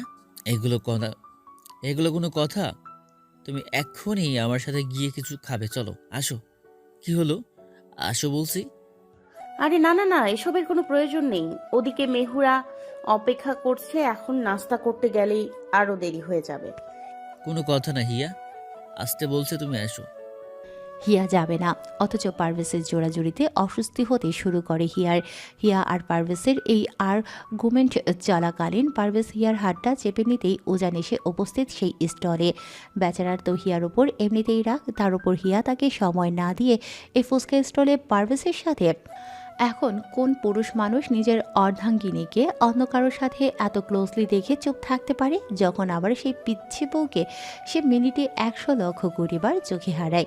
এক ধাক্কাতে পারভেজকে সরিয়ে হিয়ার দিকে তেড়ে আসলো উজান। আস্ত খুন হয়ে যাবে মেয়েটা বোধ হয়। হে মাবুদ, রক্ষা করো। What the hell this is Ujan, গায়ে হাত চলছিস কেন এইভাবে তুই? কোন সাহসে হিয়ার হাত ধরে টানাটানি করিস তুই? হিয়া কে তোর? আমাকে মানে? আর তোরই বা কি হিয়া, যে সবসময় এত অধিকার তোর হিয়ার উপর? হিয়া আমার ওয়াইফ, আমার বিয়ে করা বউ সে। আর আমার ওয়াইফের ওপর আমার কি রাইট আছে সেটা এখন তুই শেখাবি আমায়? উজানের কথায় একটা বড়সড় ধাক্কা খেলো যেন পারভেজ। হ্যাঁ, সে শুনেছিল উজান নাকি হিয়াকে পালিয়ে নিয়ে গিয়ে, কিন্তু লোকমুখের সেই কথাগুলো পাত্তা দেয়নি সে। ভেবেছিল সব গুজব, কিন্তু না। তাহলে কি? এদিকে উজানকে এমন ক্ষিপ্ত হতে দেখে হিয়া দৌড়ে এসে উজানের বাহু ধরে উজানকে থামিয়ে হালকা রাগ করে বলে ওঠে, কি করছো উজান? পাগল হয়েছো তুমি? হ্যাঁ, পাগল হয়েছি। কার জন্য হয়েছি? তোমার জন্য হয়েছি। দেখো, এটা পাবলিক প্লেস, এখানে কোনো সিন ক্রিয়েট করো না। আমি সিন ক্রিয়েট করছি, আর তুমি যেটা করছো। আমি আবার কি করলাম? আমাকে কি বলেছিলে সেদিন তুমি? যে তুমি পড়াশোনা করতে চাও, আমার ফাইনাল, সেখানে আমাকে অ্যাক্টিভ থাকতে বলো। আমার একটা ভালো ক্যারিয়ার, তোমার একটা ভালো রেজাল্ট, এসব এসব তোমার চাই। হ্যাঁ চাই, এখনো চাই, কিন্তু এইসব কথাই মাঝ রাস্তাতে কেন আনছো তুমি? আশ্চর্য। কেন আনছি তুমি প্রশ্ন করছো? সেটা কেন আনছি? সময় চাওয়ার কথা বলে তুমি পারভেজের সাথে এখানে রং তামাশা করছো, ফুচকা খাচ্ছো, আর কি দেখতে বলো আমাকে? ভেবে চিন্তে কথা বলো উজান, যা মুখে আসছে তাই বলতেছো। শোনো তো, শোনো তো আগে, আমরা এখানে কেন, কিসের জন্য? না, শুনবো না আমি। গত 1.5 মাস থেকে এই করে আসছো তুমি। তোমার কিছু লাগলে শিশিরকে বলো, শরীর খারাপ লাগলে লতাকে জানাও, পড়তে গিয়ে কিছু বুঝতে সমস্যা হলে নীরবকে ফোন দাও। কেন? আমি কি দোষ করেছি? আমাকে জানাতে কোথায় বাধে তোমার? এসবের মধ্যে আমি কোথায় হিয়া? তোমার এই ফুচকার স্টলে কিসের প্রয়োজন? ফুচকা খেতে মন চাইছে আমাকে বলতে, সেটা পারভেজের সাথে আসতে হবে কেন তোমাকে? বুঝাও সেটা। তুমি কোথাকার কোন কথা কোথায় নিয়ে গিয়ে দাঁড় করাচ্ছো উজান? আমার উপর তোমার ভরসা নেই? ভরসা আছে বলেই এখনো চুপ হয়ে আছে হিয়া, কিন্তু আমার খারাপ লাগাটাও তোমাকে বুঝতে হবে। আমার তোমাকে দরকার হিয়া। একটা বড় করে শ্বাস টেনে নিজের রাগটাকে শান্ত করে নিয়ে হিয়া বলল, তুমি বাসায় যাও উজান, আর 2-4 দিন আছে ফাইনাল পরীক্ষার, সেখানে মন দাও। তুমি না থাকলে এসব পরীক্ষার রেজাল্ট এগুলো দিয়ে আমি করবোটা কি হিয়া? ট্রাই টু আন্ডারস্ট্যান্ড না, যে আমি এভাবে তোমাকে ছাড়া পারছি না। আর কি চাইছো তুমি? তালাক দিতে চাইছো? বলে দাও সেটা। প্রতিনিয়ত এরকম যন্ত্রণা দেওয়ার চাইতে একেবারে শেষ করে দাও আমাকে। আমি আসছি উজান, আমার শরীরটা ভীষণ খারাপ লাগছে। না, তুমি যাবে না। আমার কথাগুলোর আনসার না দেওয়া অবধি তুমি কোথাও যাবে না। ঠিক আছে, থাকো তুমি এখানে। আমিও বাধ্য নই তোমার সব হুকুম শুনে, সব কথা মেনে চলতে। আমি এখানে কলেজে একটা কাজে আসছিলাম, মেহুরা ওয়েট করছিল, ভেবেছিলাম কাজটা শেষ হলে ওদের সাথে একটু মিট করব, কিন্তু তুমি আর সেটা হতে দিলে না। এখন তোমার যেখানে খুশি যাও, তুমি যা ইচ্ছে হয় করো, কিন্তু খবরদার আর আমাকে খোঁজ করতে আসবে না। হিয়া শোনো, হিয়া, হিয়া লিসেন হিয়া। কিছুদিন পর। আজ 2 দিন হলো হিয়াদের নতুন বাড়িতে শিফট করেছে হিয়া আর শিশির। যদিও ফ্ল্যাটের বেশিরভাগ কাজই এখনও বাকি, কিন্তু হিয়ার জন্য তড়িঘড়ি করে এ বাড়িতে আসা শিশিরের। এই 2 দিনে এসব গোছানো মিলিয়ে সব কাজ নিয়ে ব্যস্ত থাকায় উজানকে বেশি সময় দিয়ে উঠতে পারেনি হিয়া। যদিও এখন সে উজানকে সময় দেয় না, কিন্তু ওই দিন শেষে রাতে গিয়ে যাও বা 1-2 মিনিট কথা হয়, সেটাও আজ কয়েকদিন যাবৎ বন্ধ যেন। একদিকে হিয়ার এই ভালোবাসা নামক অভিমানের অত্যাচার, তো অন্যদিকে বাড়ি থেকে টাকা পয়সা তুলে নিয়ে মানসিক টর্চার। পুরোই যেন মাথা পাগল হয়ে আছে উজানের। নিজের একটা ডেবিট কার্ডে টাকা নেই, না আছে নিজের টিউশনের বাকি পয়সা। কোথায় এখন সে হিয়াকে এটা ওটা কিনে দেবে? উল্টো শিশিরের থেকেও বারবার 100-200 করে চাইতেও লজ্জায় পুরো বিক্ষিপ্ত হয়ে আছে ছেলেটা। রাগে বিরক্ত হয়ে কাল রাতে আর বাড়িতেই ফিরেনি উজান। ছিল এক বন্ধুর বাড়িতে, সেখানেই মনে দুঃখ মেটাতে খেয়েছিল কিছু ছাইপাস, যেগুলোর রেশ কোনো মতেই লুকোনো যায়নি তার মায়ের থেকে। তুই নেশা করেছিস সুজান? এসব কিসের গন্ধ আসছে তোর গা দিয়ে? কালকে সারা রাত কোথায় ছিলি তুই? উজান, তোকে কিছু জিজ্ঞেস করছি আমি। মেডিকেলে ছিলাম মা, মেডিসিন বিভাগে কোনো ইন্টার্নি ছিল না, তাই রাশেদ স্যারের কথাতে। আমাকে মিথ্যা বলছিস তুই উজান? টাকা আমার দিকে দেখ, আমাকে কি খেয়েছিস? তোর চোখ মুখ এরকম লাল হয়ে আছে কেন? তুই তুই এরকম নেতিয়ে কেন আছিস? কিচ্ছু হয়নি মা, আমি ঠিক আছি। নিজের মাকে পাশ গাড়িয়ে ডাইনিং পেরিয়ে রুমে আসতে যাবে, ঠিক সেই মুহূর্তেই ডাইনিংয়ে বসা চাচা চাচিদের আর হিয়াকে নিয়ে কিছু অশোভন কথা কানে পৌঁছতে থেমে যায় উজান। তাদের ভাষার তারা হিয়াকে যেভাবে অসংজ্ঞায়িত করল, যেন মনে হয় এই পৃথিবীর সবচাইতে লোভী নিকৃষ্ট এক বস্তির মেয়ে হিয়া।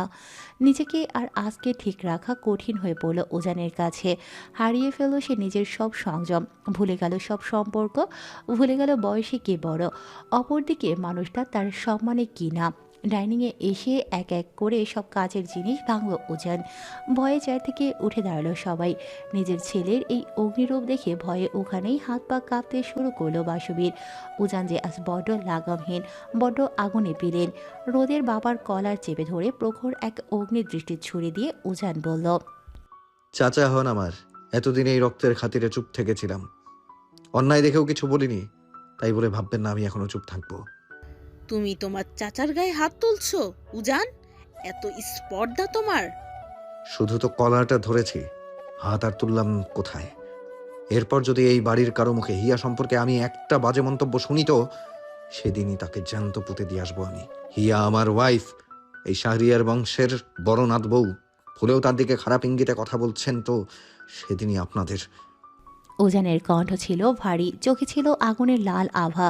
সেই মোটা কণ্ঠের এরকম হুঁশিয়ারি ভয় পেয়ে উঠল যেন সবাই। উজানকে খেপে উঠতে দেখে ভয়ে চাচি এসে থামাতে চেষ্টা করল। বাসুবি এসে উজানের হাত ছাড়িয়ে নিতে চাইল, কিন্তু উজানকে আর আজ সামলাতে পারল না। ভাবি, আপনার ছেলেকে বুঝিয়ে দিন, সে কিন্তু একজন কর্নেলের গায়ে হাত তুলেছে। আমার ক্ষমতা ঠিক কতটা সে কিন্তু। রাগে রোদের আব্বুকে ফেলে দিয়ে ডাইনিং থেকে একটা চেয়ার তুলে সেই টেবিলে আছাড় মারল উজান। সাথে সাথে টেবিলটা ভেঙে পুরো বিশ্রীভাবে ছড়িয়ে গিয়ে লণ্ডভণ্ড হয়ে উঠল পুরো পরিবেশ। রাখেন আপনার এই সকল্ড পদবীর অহংকার। যে নিজের মেয়েকে কোরবানি দিয়ে দেয় কিছু টাকার বিনিময়ে, সে আর কিসের মেজর, কিসের কর্নেল? আপনাদের তো লজ্জা হওয়া উচিত। আপনাদের মেয়ে বিয়ে হয়ে যাবার পর আপনাদের সাথে না, বরং আমার মার সাথে যোগাযোগ রাখে। আপনারা তাকে ত্যায্য কি করতেন, সেই তো আপনাদেরকে ত্যায্য করে দিয়েছে। কি পেলেন এসব পদমর্যাদা, এসব টাকার স্তূপ, এসব গাড়ি বাড়ির অহংকার করে? এক তো নিজের ছেলেকে একটা নেশাখোর বানিয়ে মেয়ে নিয়ে ফুর্তি মজা করতে দেখলেন, আর নিজের মেয়েটা তাকে তো জিন্দা লাশ বানিয়ে রাখলেন। আখিরাতের ভয় হয় না আপনাদের? বিচার দিবসে কি হিসাব দিবেন নিজেদের হয়ে? বুক কাঁপে না একটুও?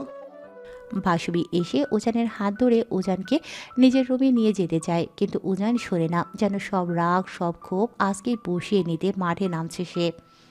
নিজের ছেলেকে সামলাও ভাবি। নেশা করে এসে নিজের চাচার সাথে মারপিট করছে। পরিবারের লোকেদের মাঝে বিষয়গুলো জানাজানি হলে মান সম্মান থাকবে তোমার? সবাই তোমাকে আর তোমার ছেলেকে চিঠি করবে। উজান চল চল বলছি। উজান, আমার কথা শোন। ছি ছি, তো আপনার মেয়ে আপনাদের ওপর করে চাচি আম্মু। আমার ওপর না হয় বাড়ির অন্যজন করবে, কিন্তু আপনাদের ওপর তো আপনার কোরের সন্তান করে। আজ এখানে দাঁড়িয়ে বলে রাখলাম, এই অহংকার, এই সম্পত্তি একদিন আপনাদের পতনের মূল হবে। দেখবেন সময় আছে, ভালো হয়ে যান, আজাবটা কম ভোগ করবেন। তোর আব্বু আজকে আসতেছে না বাসায়, আমি সব বলবো। আর এটাও বলবো, এভাবে তোদের সাথে এক ছাদের নিচে থাকা সম্ভব না। আর নেহাত শ্বশুরের নিজের ভিটে বলে এতদিন সহ্য করেছিলাম, কিন্তু মনে হচ্ছে এখন আলাদা হবার যথেষ্ট সময় হয়ে গেছে। আরও অনেক দফা তর্কাতর্কির পর উজানকে নিজের রুমে নিয়ে আসতে সক্ষম হয় বাসবী। উজানের চোখ মুখের অবস্থা খুব একটা ভালো না। মনে হয় কালকে রাত থেকে এখন অবধি না ঘুমানো সে। সাথে যে এসব কি নেশা গিলছে সে কে জানে। বাসবীর খাবার এনে দিতে চাইলেও উজান সরল না, বলল তার খুব ঘুম পাচ্ছে, সে এখন একটু ঘুমোতে চায়। কথা বাড়ল না বাসবী। উজানকে রেখেই রুমে আসলো, নিজের কান্নায় ভেঙে গিয়ে একটা সৃষ্টিকর্তার কাছে সাহায্য চাইল তার ছেলের নেখায়াতে, যেটাতে তার ভালো হয়, হিয়ার ভালো হয়, এই পরিবারের ভালো হয়। অপরদিকে রুমের দরজা লাগিয়ে ফোনের দিকে তাকিয়ে একটা ব্যঙ্গাত্মক হাসি দিল উজান। এখনও হিয়া তার টেক্সট সিন করেনি, অথচ কাল রাত 2টো অবধি সে অনলাইনে ছিল। ফোনটা সাইলেন্ট করে সোফার উপর ছুঁড়ে ফেলল উজান। মাতাল সুরে গুনগুন করতে করতে বিছানায় শুয়ে ঘুমের রাজ্যে নিজেকে হারিয়ে ফেলতে ব্যস্ত হয়ে উঠল। একমাত্র এই ঘুমটাই তো পারে সবকিছু ভুলিয়ে একটু নিজেকে শান্ত রাখতে। ভাইয়ের জন্য গরম গরম রুটি আর একটা ডিম ভেজে প্লেট সহ রুমে আসতেই চুপ হয়ে গেল, দাঁড়িয়ে পড়ল হিয়া। কি হচ্ছে এটা ভাইয়া? কি করছে এভাবে? কান্না করছে তাই তো মনে হচ্ছে, কিন্তু কিসের জন্য কাঁদছে ভাইয়া? আমি কি কিছু ভুল করেছি? আলতো পায়ে শিশিরের দিকে ধেয়ে এসে তার কাঁধে হাত রাখতে একটু কেঁপে উঠে নড়ে চড়ে বসল শিশির। চোখের পানিগুলো সযত্নে মুছে নিয়ে মুখে এক বিরাট হাসি ঝুলিয়ে হিয়াকে পাশে বসিয়ে দিল। ভাইয়ের মুখের এই মেকি হাসি দেখেও হিয়া প্রশ্ন তুলে বলল, ভাইয়া, তুই কান্না করছিস? আরে না, কাঁদবো আবার কেন? আমার থেকে লুকোচ্ছিস? দেখি ওটা কি হাতে তোর, দেখা আমাকে। কি হলো দেখা? আরে বললাম তো কিছু না। কেন ইদানিং এত জেদ করিস তুই? হ্যাঁ, ওটা ওটা রোদ আপুর ছবি তাই না? ওটাকে জড়িয়েই তুই এতক্ষণ কান্না করছিলি তো? ধুরো না, এমনি বইয়ের ভাঁজে ছিল, পৃষ্ঠা উল্টাতে গিয়ে দেখি। আর কত ভাইয়া, কেন বুঝতে চাইছিস না? রোদ আপু আর কখনো তোর হবে না। তার বিয়ে হয়ে গেছে, সে এখন সুখে সংসার করছে। এতটুকু তো বুঝিস তুই, বল। আমার মন বলে রোদেলে ভালো নেই হিয়া। রেগে উঠল হিয়া, রাগান্বিত ভঙ্গিতে বলল, ফর গড সেক ভাইয়া, এসব ইমোশনাল আবেগ এগুলোর সত্যি কোনো ভিত্তি নেই এই সমাজে। আমি চাই তুই ভালো হয়ে থাক, নতুন করে অন্য কাউকে নিয়ে জীবনটা শুরু কর। এভাবে আর কতদিন? মৃদু হেসে দিয়ে শিশির বলল, যে সারাদিন গল্পের বই পড়ে বের হয়, তার জীবনে তো এসব আবেগ ইমোশন সবচেয়ে বেশি কাজ করা উচিত বুড়ি। ওগুলো ভিত্তিহীন আবেগ, শুধু ক্ষণিকের মোহ ভাইয়া। ওসব গল্পের বইয়েই মানায়, বাস্তব জীবনে না। বাপরে বাপ, আমার পিচ্ছি বুড়িটা দেখছি কয়েকদিন অনেক বড় হয়ে গেছে। কি বড় মাপের কথা। প্লিজ ভাইয়া। আচ্ছা সরি, আমাকে একটা কথা বল।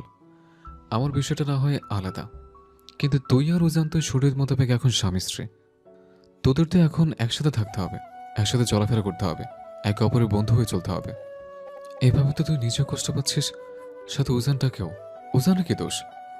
বোঝা আমাকে, সে তো তোর জন্য সব ছাড়তেও অব্দি আছে। আমি উজান স্যারের দোষ কোথায় দিলাম?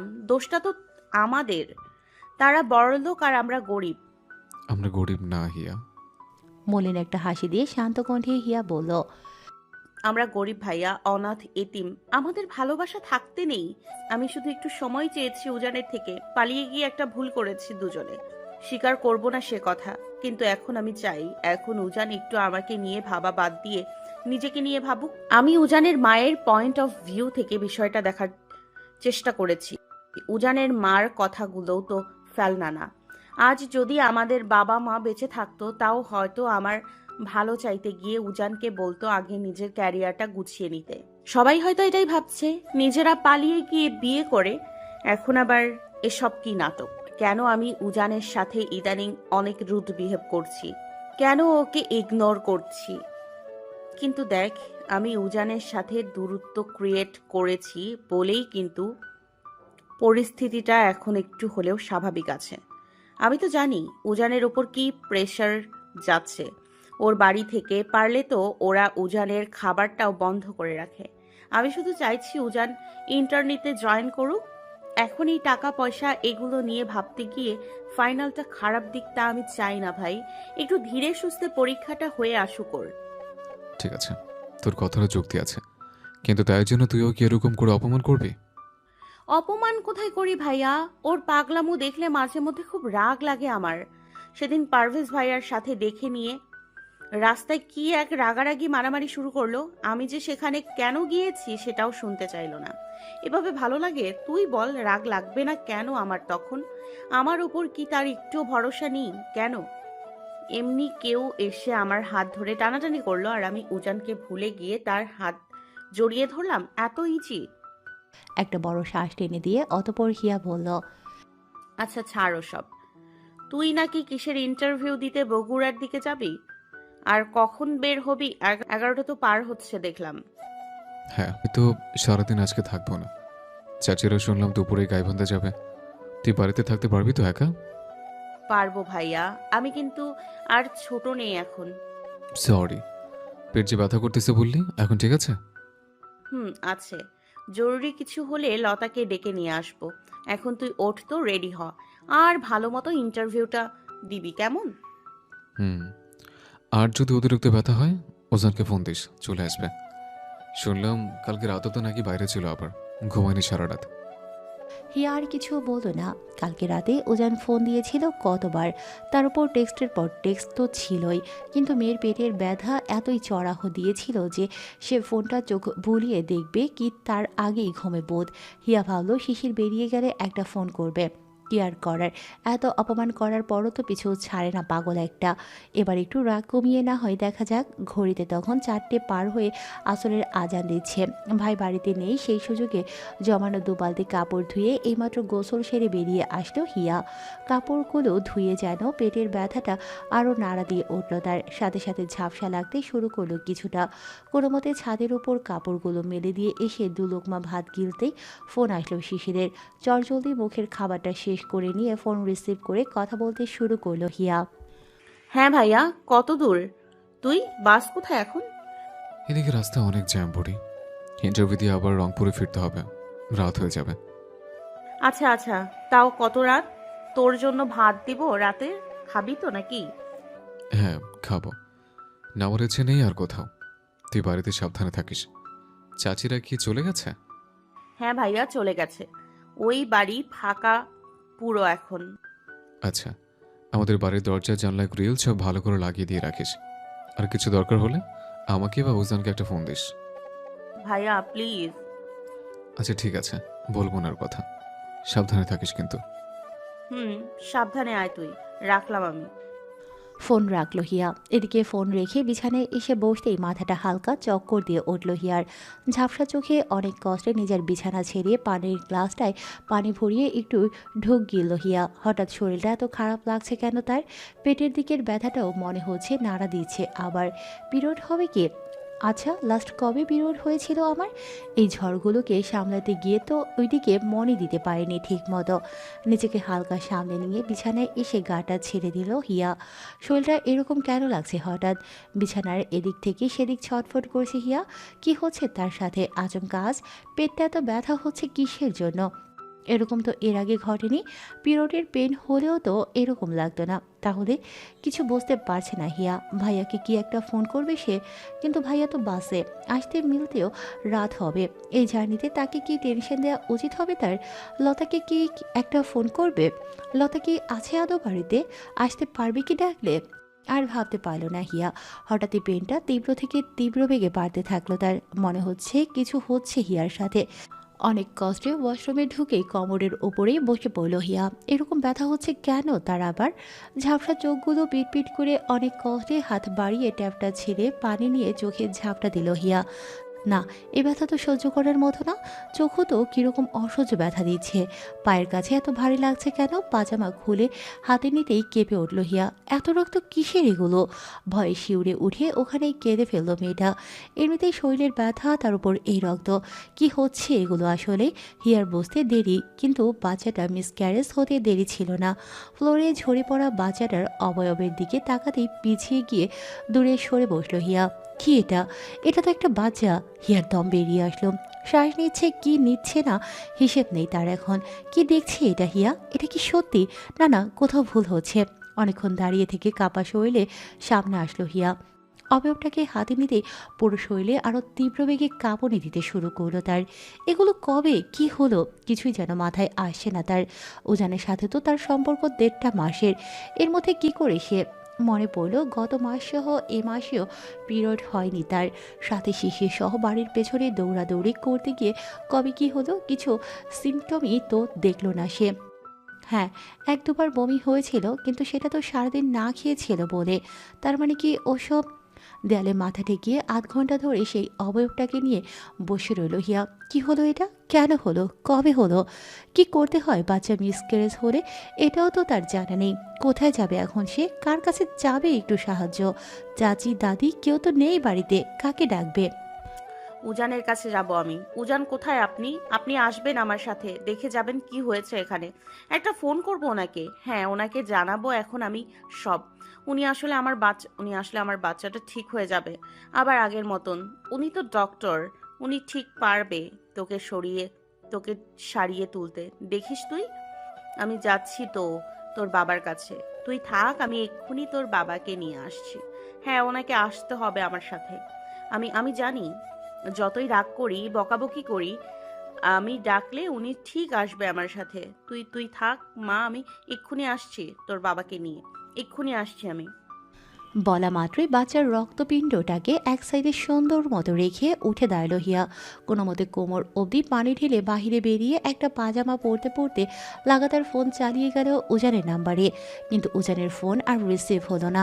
এদিকে পেটের ব্যথায় মুচড়ে যাচ্ছে হিয়া, কিন্তু এই ব্যথায় সহ্য করে হলেও তাকে যে এক্ষুনি উজানের কাছে যেতে হবে। আর তাই করল হিয়া। সব কিছু ছেড়ে ছুড়ে পা বাড়ালো উজানের বাড়ির পথে। রিস্কারও তো দেখা পাওয়া যাচ্ছে না এই মুহূর্তে একটাও। হাঁটতেও তো পেটের দিকে চাপ লাগছে, কিন্তু না হেঁটেই বা উপায় কি হিয়ার? হিয়া ঘামছে, পুরো শরীর ঘামে ভিজে গেছে তার। তীব্র ব্যথাতেও যত দ্রুত হাঁটা যায় তত দ্রুত হেঁটে চলেছে হিয়া। মাঝপথে লতার বাড়িতেও একবার আওয়াজ দিল সে, কিন্তু লতার বোন জানালো সে বাড়িতে নেই। মনটা খারাপ করে আবারও উজানের পথে হাঁটতে শুরু করলো হিয়া। সাথে উজানের ফোনে তো তার টেক্সট আর কলস চলছেই লাগাতার, কিন্তু রেসপন্স এখনও শূন্য। শাহরিয়ার বাড়ির মুখে আসতেই একটা হাসি ফুটলো হিয়ার মুখে। এই তো আর একটু পরেই সে দেখা পাবে তার উজান স্যারের সাথে। তারপর যত যাই অভিমান চলুক, সব ভেঙে একটা নতুন সকাল সাজাবে তাদের জন্য। তাদের বাচ্চাটা যে অপেক্ষা করছে তার মা বাবা ফেরার। দ্রুত পায়ে মেন দরজা পেরিয়ে হিয়া ভেতরে ঢুকতে যাবে, অমনি হিয়ার সাথে দেখা মিলল সিঁড়ি দিয়ে উপরে উঠতে থাকা উজানের মা, আর তার সাথে উপরে উঠতে থাকা প্রিয়ন্তীর ওপর। হিয়াকে দেখে অনেকটা চমকে উঠল উজানের মা। পেছন ফিরে হিয়ার দিকে নেমে আসতে হিয়া আকুতি সুরে জানালো, আন্টি উজান কোথায়? ও বাড়িতে আছে? আমার না ওকে খুব দরকার, ওকে একটু ডেকে দিন না। বলুন না যে হিয়া আসছে তার সাথে দেখা করতে। হিয়া মা, উজান তো বাড়িতে আছে, কিন্তু কি দরকার তোমার আমাকে বলো। আন্টি কথাটা আগে উজানকে জানানো জরুরি। আপনি ওকে গিয়ে একটু বলবেন যে হিয়া তার সাথে দেখা করতে চায়। আমি উজানের বেশি সময় নিব না আন্টি, শুধু একটু যদি ওকে। হিয়া মা, কিছু মনে করো না, বাড়ি তো আজ উজানের বাবা আছে। তোমার কি দরকার? টাকা বা কিছু আমাকে বলো। সবসময় টাকারই দরকার হলে আমি আপনার ছেলের কাছে আসি, এই ধারণাটা আনলেন কি করে আপনি আন্টি? না মা, আমি সেভাবে বলিনি। তুমি আমার কথাটা ভুল মানে বের করো না মা। আসলে আজকে বাড়িতে ওর বড় একটা ইনসিডেন্ট ঘটে গেছে। এই মুহূর্তে উজানকে ডেকে এনে তোমার সাথে দেখা করানোটা সম্ভব না হিয়া। আমার জীবনটা ভালো না আন্টি, উজান যদি একটু আমাকে দেখতো। শরীর খারাপ তোমার, আমি তোমাকে অন্য ডক্টরের কাছে নিয়ে যাই। অন্য ডক্টর আমাকে সারাতে পারলে আমি আপনার ছেলের কাছে আসতাম না আন্টি। উজান এখন ঘুমাচ্ছে হিয়া, তুমি পরে আসো। আমার কথা শুনলেও কি সে আসবে না আন্টি? একটু বলে দেখুন না। সে তোমার কথা শোনার মতো পরিস্থিতিতে নেই আর। উজানের পরিস্থিতি কি আমার চাইতেও খারাপ আন্টি? আমি আসছি হিয়া, তুমি বাড়ি যাও। সন্ধ্যা নামবে আর কিছুক্ষণ পর। উজান ঘুম থেকে উঠলে আমি তাকে বলবো তোমার কথা। এখন আসো তুমি। বাসবী প্রিয়ন্তীকে নিয়ে উপরে উঠে আসতেই তপ্ত শ্বাস ছাড়ল হিয়া। সত্যি কি এতটা দূরত্ব তৈরি হয়েছে যে উজানের সাথে 5টা মিনিট দেখা করারও ক্ষমতা নেই হিয়ার? উজানও তো ফোন তুলছে না, এতই ঘুমে বিভোর আছে যে হিয়ার ফোন আসে সেটাও সে বুঝছে না আজ। হাল ছাড়ল না হিয়া। আবারও উজানের নাম্বারে ডায়াল করে পেছনে ফিরতে চমকে উঠল হিয়া। সিয়াম কি করছে তার পিছনে এভাবে? সিয়ামের চাহনি ছিল ভয়ানক নিঃশাক্ত। মনে হচ্ছে কোনো এক হায়নার সামনে দাঁড়িয়ে আছে হিয়া, যে যখন তখন হিয়াকে আঁচড় কেটে ছিন্ন বিচ্ছিন্ন করে দিতে পারে। কাপা ঠোঁটে সিয়ামকে পাশ কাটিয়ে হিয়া পার হতে হিয়ার হাত ধরে হিয়াকে থামিয়ে দিল সিয়াম। একটা বাঁকা হাসি দিয়ে হিয়াকে এমন করে চেপে ধরল যে হিয়ার পুরো শরীর অসাড় হতে শুরু করলো নিমিষে। সিয়াম ভাইয়া কি করছেন এসব? দেখুন আমাকে ছাড়ুন, নয়তো আমি চিৎকার করে লোক জড়ো করবো এখানে। সিয়াম হিয়ার গাল চেপে ধরে বলল, তোকে বেশ্যা বলার জন্য ওই উজান আমার আব্বুরকে হাত তুলেছে তাই না? খুব হিরেগুড়ি দেখাইছে আজ। এখন তোকে নষ্ট করে দেখ আমি কি করে তোর উজানের মেরুদণ্ড ভাঙি। খুব ভালোবাসিস না তাকে? আমি আপনার কাছে হাত জোর করছি ভাইয়া, আমার কোনো ক্ষতি করবেন না। আমি কিন্তু চিৎকার করব। কর চিৎকার, যত পারিস কর। সিয়ামের গায়ের জোরের কাছে পাইল না হিয়া। হিয়াকে টেনে নিয়ে সোজা দারোয়ানের ছোট্ট রুমের ছোট্ট বিছানাটায় ফেলল সিয়াম। হিয়ার গায়ের ওড়না খুলে দিয়ে হিয়ার মুখ চেপে ধরল। একদিকে মিসক্যারেজের তীব্র ব্যথা, অন্যদিকে সিয়ামের এই শারীরিক নির্যাতন। মানসিকভাবে ভেঙে পড়ল হিয়া, কিন্তু হাল ছাড়ল না। ঘরের মধ্যে যা পারছে তাই দিয়ে সে নিজেকে বাঁচানোর চেষ্টা করছে। আর তাই করতে গিয়ে সামনের এক টেবিলে পড়ে থাকা চাকু হাতে নিয়ে হিয়া সিয়ামের বুকের কাছে সজোর এক গভীর আঘাত করতে পিছিয়ে পড়ল সিয়াম। সাদা রঙের শার্টটায় মুহূর্তেই রক্ত বেরিয়ে লাল লাল হয়ে উঠল। এই সুযোগে চাকুটা হাতে নিয়ে দৌড়ে সেই রুম থেকে পালিয়ে আসলো হিয়া। মুখের ওড়নাটা খুলে গায়ে পেঁচিয়ে নিয়ে সোজা এসে দাঁড়ালো মেন রাস্তায়। হাপিত্তেশ করে কাঁপছে হিয়া। সিয়াম তার পেছনে আসছে না তো। এদিক ওদিক তাকিয়ে পাশের এক ডাস্টবিনে চাকুটা ফেলে দিল হিয়া। চোখ মুখ মুছে এলোমেলো চোখগুলো ঠিক করে নিয়ে দ্রুত পায়ে এসে পৌঁছালো তার নিজ বাড়ির চৌকাঠে। ওয়াশরুমে পা রাখতে বাচ্চাটার রক্তপিণ্ডটা বুকে আগলে নিয়ে ধপ করে বসে পড়ল হিয়া। কি হয়ে গেল এসব একটু আগে তার সাথে? সবটা কি কোনো দুঃস্বপ্ন হতে পারতো না? পারতো না হতে কোনো কাল্পনিক গল্প? কান্নার বাঁধ ভাঙল হিয়ার। হাউমাউ করে কেঁদে ভরিয়ে তুলল চারপাশের পরিবেশ। মুখ দিয়ে এখনো একটাই আওয়াজ বের হচ্ছে, তার উজান উজান উজান। কিন্তু উজান তো নেই।